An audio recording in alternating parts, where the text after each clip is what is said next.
Welcome, welcome. This is Gull, your money mindset expert. And once again, we have the amazing, the wonderful, the fabulous William Tingle. Welcome, William.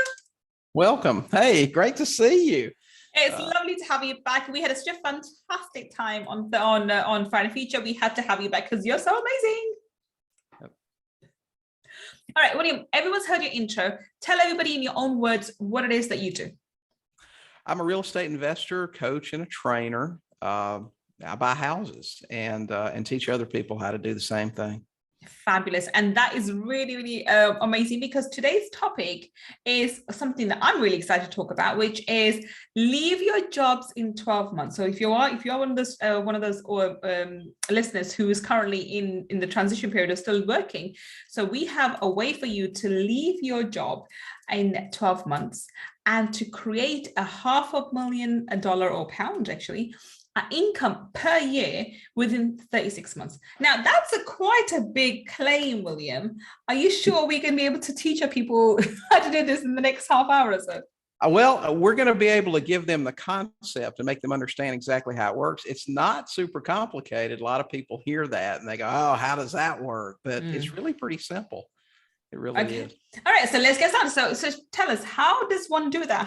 What's the framework for this? Well, you know, when I first got started, I had a job that required me to work 60 to 70 hours a week. I had to drive all over the state and managed managers. And so it was hard for me to get started. I was up a lot of mornings till 2 or 3 o'clock in the morning. Back then, we didn't have Facebook and things like that. This was 22 years ago. So I would be in these old chat room news groups and websites all over the internet trying to learn things. But we still got things done. And, you know, today, things are a lot different. There are a lot more. There's YouTube. There are a lot more resources to learn things. But still, a big obstacle for a lot of new investors is, well, first of all, time. You know, everybody's busy. They can't find enough time. And then they're taught by most coaches out there that they have to be hustling 24 hours a day, and they have to buy, you know, you see these guys say, oh man, I'm going to buy 150 houses this year. And the first thing I think is, why you want to do that? That's just a lot of work. Part of why we do what we do is for lifestyle. Exactly. And to me, lifestyle isn't just making as much money as you can. It's being able to spend time with your family. It's being able to travel and to do the things that you want to do. So one of the things, and I talked about this in our Friday episode that we did in 2010, I actually moved out of the US and lived in Belize for several years. And, you know, I was used to working in a small local market where I could actually go out, meet people, talk to people, and I bought all my houses in a local market. When I moved out of the country, that wasn't possible for me anymore. I was thousands of miles away. I had to do stuff remotely. And I didn't want to do the volume that I had done before. I've been doing investing for over 10 years. I was getting a little bit older and I just wanted to enjoy my life a little bit more. And so I made this big list of all the things I really liked about investing, the things I didn't like, the things that worked really well, the things that didn't work so well, and really distill this thing down to a couple of important points. One, buying subject to. I've been known as a sub two guy for a really long time. Subject to is taking over someone else's mortgage payments. Okay. If you go out and you get a mortgage, you had to probably, depending on the type of mortgage you got, put a significant down payment on the house. You had to qualify, which means, gosh, in the US, qualifying is very stressful, you know, because they want to see your income. They want to see your credit report. They want to do all these things. You have to pass all these criteria. You have to be a good risk. And then it takes you a month or two to close on your house. Well, when you buy sub two, all you need is a motivated seller that needs to sell. And there's a lot of reasons people need to sell. They're getting a job transfer. They're getting a divorce. They lost their job. They had a death in the family. They can't make the payments anymore. But if they need to sell and you say, well, listen, I'll make your house payments for you. I'll buy your house, but I'll make the payments for you until I can bring in a buyer at some point in the future. Will that work? And if they say yes, then you get a deed to the house if you're in the US, and you start making their mortgage payments. There's no qualifying. There's no down payments unless the seller's getting a little bit of cash, but it's a really simple and fast process. You don't have to have that debt on your credit report. It doesn't affect your credit.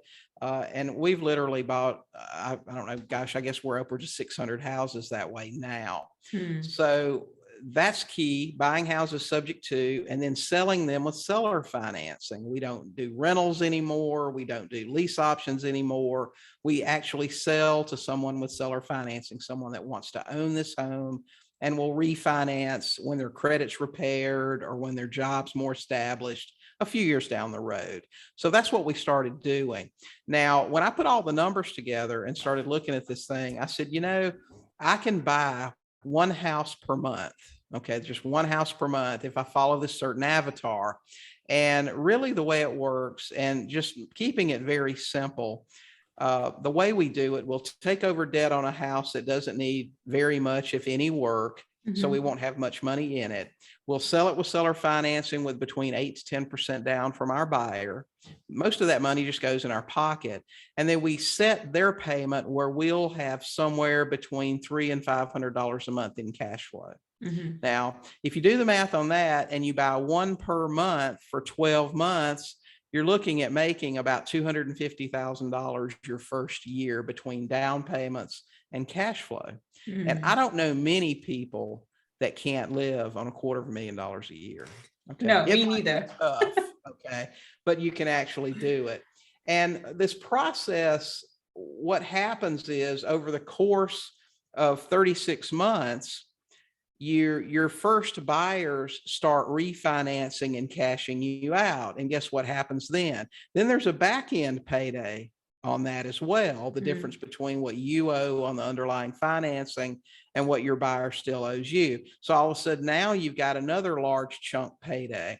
Once that 36 months rolls over, and that's happening consistently every month. You're buying one house a month, you're getting a down payment, you're cashing one out, you're getting a back end payment. And in between, you're collecting all this cash flow.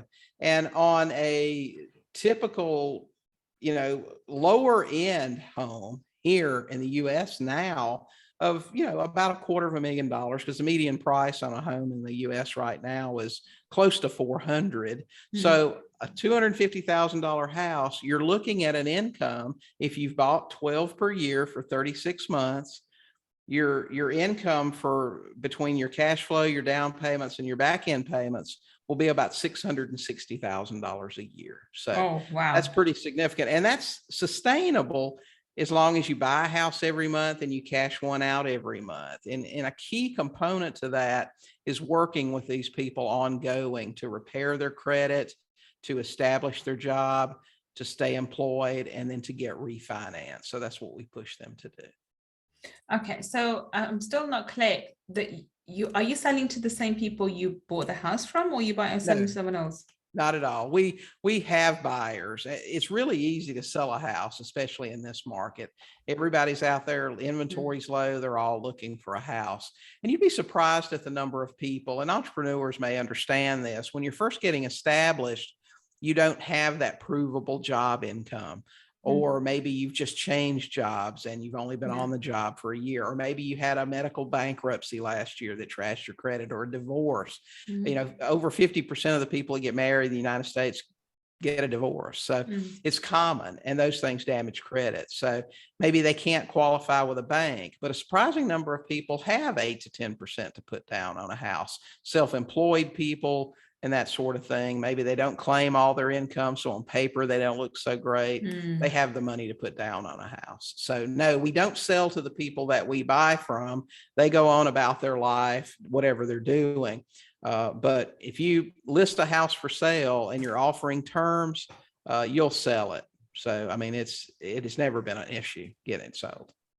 So this plan is basically you are buying, so I'm just trying to get my head around this. You are buying from motivated sellers, and there are various reasons, and I've done real estate before, so I know there are various reasons why people need to sell. I've been through divorce, so I definitely know that could have been a major reason for me too. So you would buy from a motivated seller, and then under the terms you have, because I've never come across this before, you just take over the mortgage and they go about their own way, and you own the property based on the mortgage that they got. So which is a foreign concept to me here, because over here mortgages are so unique to individuals. It's so just, that individual is responsible. Right. But okay, that's how this works. And then that person goes away the merry way. You will now have this house based on the mortgage that the person was able to get. And then you find another buyer who has low credit, who will be able to buy in 2 years' time. So do they occupy the property? So do they come into the property and take over the property? Is that what They it do. works? They actually do. We sell them a house just like anybody else would. They come in with their down payment. We go to a closing. We write a note they give us a note saying we agree to pay you X per month for X amount of time with a sales price of this. They move into the house. They have ownership of it. They just pay us every month, and we pay the underlying mortgage for the person we bought the house from every month. And Right. the difference we keep as cash flow. Right. Okay. Fabulous. And then a couple of years later, when their credit has repaired and they have the remainder, so they pay off. They finance. They then go out and get a mortgage. They do. And then they pay you, and then you're able to pay off their mortgage, and then you get a nice payout from that. That's what basically Exactly. you do. Right. Wow. Okay. So this from where I am, because you're talking about US and I'm in the UK, we're talking about this before we put the recording on. From my point of view, this is like a dream situation. You don't have to get mortgage. You're flipping the property, but you're not responsible for it. You have to get the mortgage. You can go out and buy as many properties as you want if you're able to find the motivated sellers, and there's plenty of them around, especially after COVID and so forth. And then finding buyers, because the property market is booming as well. It's actually the ideal time to be doing this. Right. My only concern being, a hesitation being, as I mentioned before, is in UK, the laws, from what my understanding of it, and I've got very basic understanding because I just bought it the normal conventional way. In terms of mortgages, the mortgage are very specific to the individuals, not to the property. So how would that work? But I suppose you need to find someone who can actually help you. If you're outside the US, you have to find someone who can show you the pathway to doing this. In any case, you need some guidance anyway. You can't just go out and do this. You need some guidance, someone to hold your hand and take you through it. So here's a question now. If someone listening to this and thinks, oh my God, that sounds like a dream come true business for me, being in my whatever business they could have an online business, or it could be in a full-time employment at the moment. How would you talk them through? What would be the first thing you say to them? So, okay, do this and do that. Would you work on the mindset first, or would you go on and say, okay, start with this? And so what would be the pathway you would take a newbie? Well, I guess the pathway, first of all, especially if you're operating in another country, or even if you're in the US, you need to understand how your specific area where you operate works. I tell newbies this all the time, and we talked about planning before. Every state in the United States is a little bit different with what their laws are regarding tenants, regarding seller financing. We've got some states that are very strict on what they will allow with seller financing, and some where it's the wild, wild west. So you need to know your local laws, what you can do, what you can't do, what country you're in, what state in the US that you're in. Start there. Then the next step is really, once you know what the laws are, it's just getting out and talking to motivated sellers. Who are the people most likely to be motivated? We search for people that are in divorce, people that are in foreclosure, people that are about to lose their house to the bank, people that maybe just bought last year now and have a job transfer, people in the military. A lot of times will buy. In the US, especially, you can get VA loans where they don't have to put anything down. So if they buy a house, they don't put anything down, they owe what it's worth, and then they're transferred next year, they don't have a lot of equity, so they can't hire a realtor to sell it. So those are very popular. Look for motivated sellers. Have conversations. A lot of people try to make this really complicated. What do I say to them? How do I tell them I want to take over their payments? First, just have a conversation with somebody. Find out where their pain is, what they're trying to accomplish, what problem can you solve for them? Okay. If you're talking to people in foreclosure, we're not always pouncing on them, just trying to steal their house. If you can help them save their house, help them. First of all, a lot of times just a conversation with the bank will work out some terms for them. They can keep their home. But that's really where you start, just learning to have conversations with people so you can solve their problem. And in the process, make a deal for yourself that's good for everybody. Okay, so this is very, very important. I think that the key here is learning the strategy, but also I think the most important thing would be to be, having conversation. I think that works across any business, because at the end of the day, I think I was explaining this to my son the other day. There's only two ways to make money. You can, and both ways does one thing. You solve people's problems, right. And you solve people's problems either through your product or your services.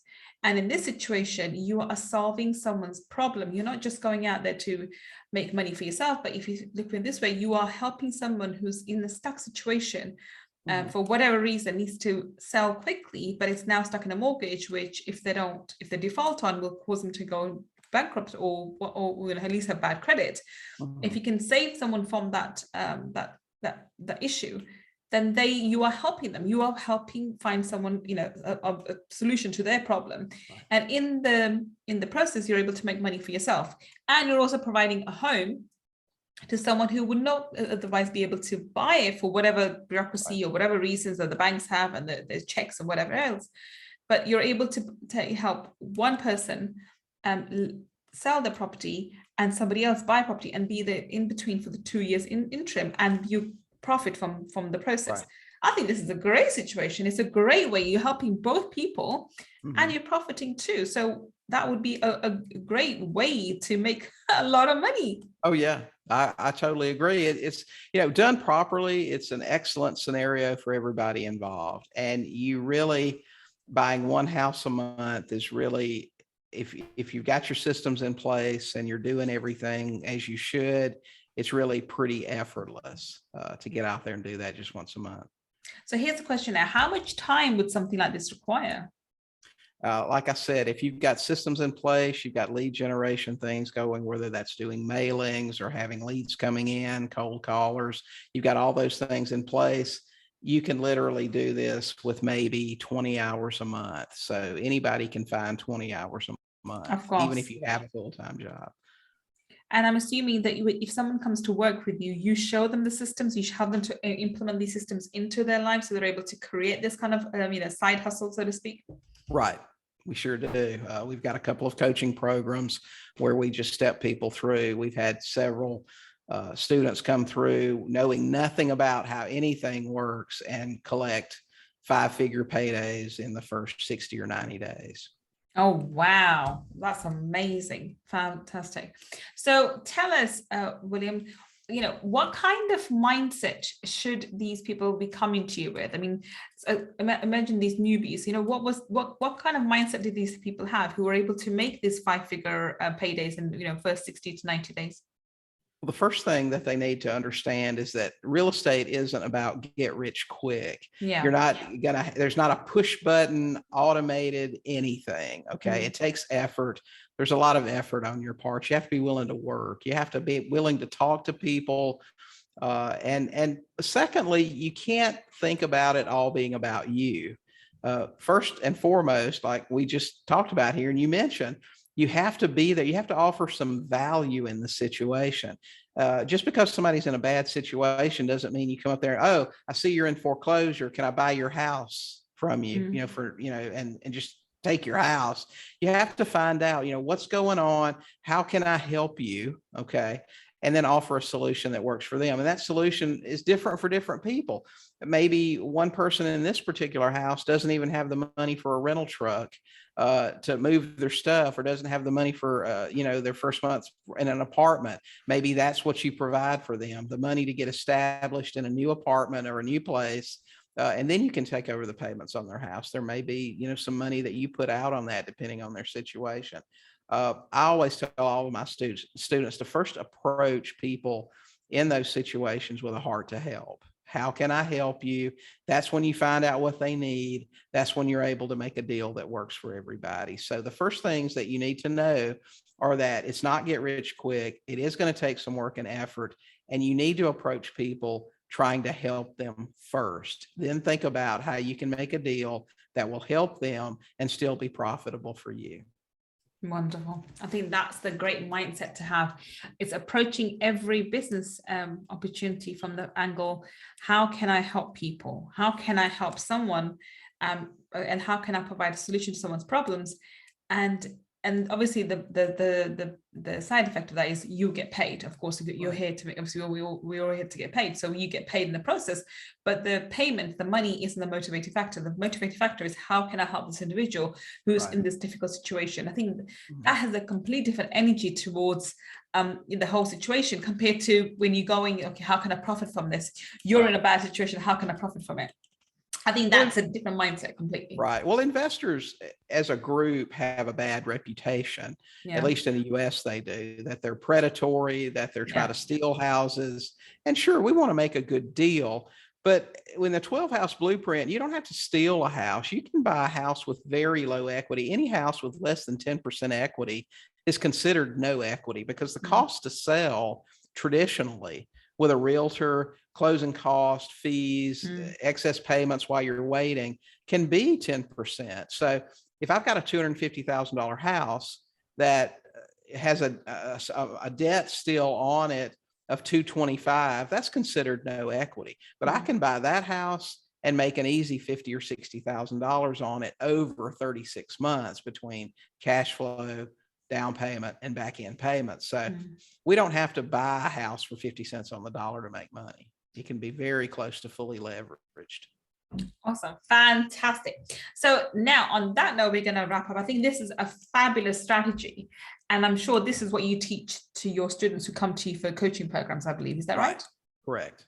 So tell us, William, how can we find you on the internet? How can we learn more about your coaching programs and what you teach?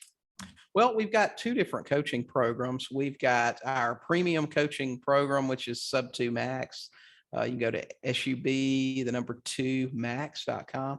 And it is focused on the 12 house blueprint. It's an intensive coaching program, 3 times a year, in-person masterminds, one-on-one training on a daily basis from me and several other coaches. We've also got a very low entry fee, $7 coaching.com, which is for people who are just looking at it or thinking about it. They're not really sure this is for them. $7 a month. You don't have to pay $10,000 a month for some big fancy coaching program and then go, this really isn't for me. $7 and you can figure it out. You still get questions answered by me. It's a little bit more low key sort of thing.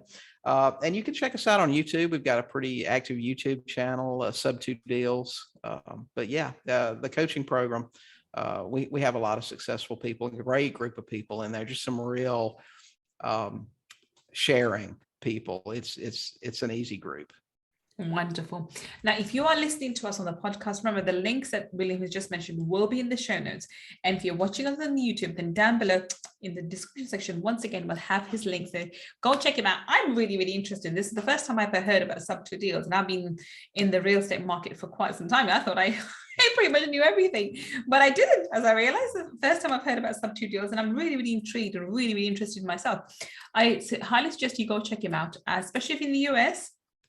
Go check him out. But in other parts of the world too, I do believe this is possible in other parts of the world, but you do need to do your own research and maybe get in contact with William to see how he can help you.